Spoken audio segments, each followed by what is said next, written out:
क्या करते हो आजकल रुद्र? तुम्हें किताबें पसंद थी ना? करते हैं।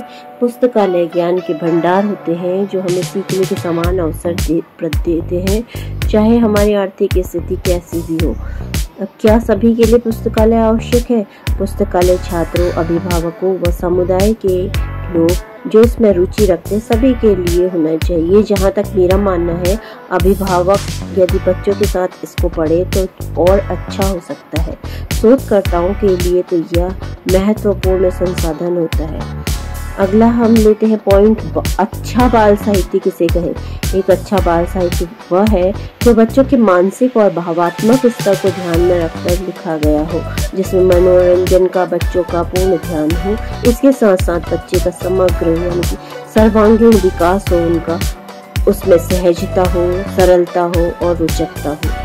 अब अच्छी किताबें क्या होती हैं? एक अच्छी किताब वह है जो पाठक को सोचने, महसूस करने व जुड़ने, जैसे कि बच्चे उनके पात्रों से अपनी तुलना कर सके, उसके लिए प्रेरित करे। साथ ही ज्ञानवर्धक, जानकारी परक, प्रेरणादायक विचार पैदा करे। एक अच्छी किताब हमें दुनिया को एक नए नजरिए से देखने व खुद को बेहतर ढंग से समझने में मदद करती है।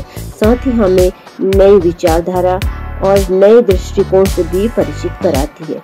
अब अच्छा बाल साहित्य में कैसी किताबें हो?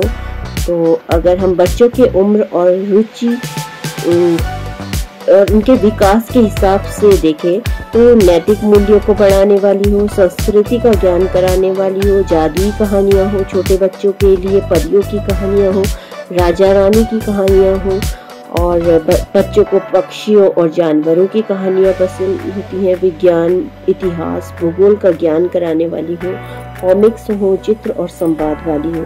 अब लास्ट मुद्दा जो है, बाल पुस्तकालय प्रबंधन समिति का गठन। जैसे कि बच्चे अधिकतर विद्यालय में इसका संचालन कर लेते हैं, फिर भी हमें विद्यालय के बच्चे व समुदाय के लोग जो विद्यालय प्रबंधन समिति के सदस्य हो, इनके द्वारा भी संचालन किया जा सकता है। शिक्षक की तो मुख्य भूमिका इसमें रहती है, क्योंकि तभी पुस्तकालय को एक जीवंत रूप प्रदान होता है, वरना पुस्तकालय का ज़्यादा इम्पोर्टेंस नहीं है। और अगर हम पुस्तकालय में देखें तो पुस्तकालय का बजट और वित्तीय मामलों का प्रबंधन भी जो है वो शिक्षक ही करता है, तो शिक्षक का इसमें अहम रोल होता है। इसके अलावा हम बच्चों को एंट्री कराने का काम दे सकते हैं। इसमें जो बच्चा पुस्तक लेकर जाता है उसका नाम लिखकर और वापस की डेट, वापस जब वो देता है तो उसकी वापस की डेट ये बच्चे लिख सकते हैं।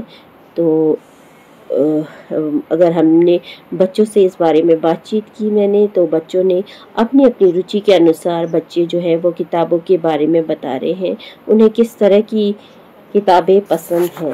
तो अंत में मैं यही कहना चाहूँगी कि जो संदेश देना चाहती हूँ, तो कहानियाँ ऐसे नैतिक और सामाजिक मूल्यों को सिखाएं। ऐसी किताबें हो पुस्तकालय में जो बच्चों की कल्पना शक्ति को बढ़ावा मिले, जिससे और वो जीवंत रूप प्रदान करे पुस्तकालय को। धन्यवाद, नमस्कार।